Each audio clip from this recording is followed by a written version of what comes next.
พี่น้องผู้ข่ามาแสดงความยินดีกับก้องห้วยได้รับปริญญามหาบัณฑิตเด้มหาบัณฑิตนี่เป็นมหาบัณฑิตนี่เป็นปริญญาโทดิพี่น้องจากมหาวิทยาลัยนครพนมยูนิเวอร์ซิตี้ไทยแลนด์มอบปริญญามหาบัณฑิตกิตติมศักดิ์ให้กับก้องห้วยไร่พี่น้องเอ๋ยมหาวิทยาลัยนครพนมขอแสดงความยินดีกับผู้ได้รับปริญญากิตติมศักดิ์และรางวัลเชิดชูเกียรติพระธาตุพนมประจำปี 2567 นายอัครเดชยอดจำปาในวงเล็บกว้างป้องห้วยไร่ปริญญาศิลปศาสตร์มหาบัณฑิตกิตติมศักดิ์สาขาวิชาพัฒนาสังคมและสิ่งแวดล้อมพนาวาพัฒนาสังคมแมนอยู่ดอกเราเป็นผู้พัฒนาสังคมพี่น้องเอ๋ยว่าตั้งแต่พี่น้องป้องไปมีความเดือดร้อนทั้งหลายโอ้ยแล้วแลนไปไว้คืออย่างนี้ตัวน้ำท่วมแล้วก็แลนไปภาคเหนือภาคใต้แล้วไปเบิดบ่ได้แยกสั้นวรรณะศักดิ์ศรีบ่ได้แยกภาคเหนือภาคใต้ภาคกลางแล้วก็ไปไส้แดนเขมรแล้วก็ไปซอยพี่น้องเอ๋ยตั้งแต่ยังเลยบ้านข่อยแล้วก็มาน้ำท่วม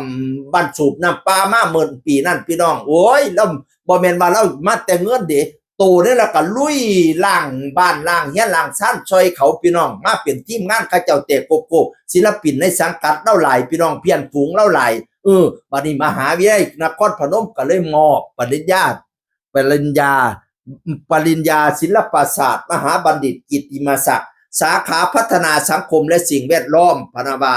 แล้วก็มาเซ่ว่าขอแสดงความยินดีกับพี่ก้องห้วยไร่คอยการแสดงความยินดีน้ำเจ้าเด้อไอ้ก้องเอ๋ยจะแม่นแล้วเจ้าเป็นคนหูผู้ดีซะให้เจ้าหงเฮี้ยงเลี้ยงเหลี่ยมให้เจ้าเลิศเด้อเฮ็ดอีหยังก็ได้แล้วเสียสละเพราะเสียสังคมมาหลายแล้วล่ะให้เจริญเฮ็ดเพียงตีนให้เจ้าขึ้นเพียงตาเฮ็ดเพียงขาให้เจ้าขึ้นเพียงคิ้วเฮ็ดเพียงนิ้วให้เจ้าขึ้นเพียงบาไหล่เฮ็ดหยังไก่อย่าได้ขาดอย่าได้เขินกินอย่าให้บกจกอย่าให้ลงอย่าได้บกเป็นหาดอย่าได้ขาดเป็นบ้างลำรวยงัวก้อยเต็มล้นตารางเฮียนเด้อเจ้าทำบุญทำท่านเจ้าแจกไป1 ล้านก็ได้มา100 ล้านเจ้าแจกไป10 ล้านก็ได้มา1,000 ล้านให้ได้มาหลายกว่าเก่าเงินแสนให้ตกอยู่กลางบ้านเงินล้านให้ตกอยู่กลางเฮียนคิดให้หอดเงินให้ไหลมากองคิดหอดทองให้ไหลมาเข้าเต็มกระเป๋าอึ้งตึงโดยอีพอกูเอ่ยยินดีน้ำดีใจน้ำก้องหวยได้รับปริญญา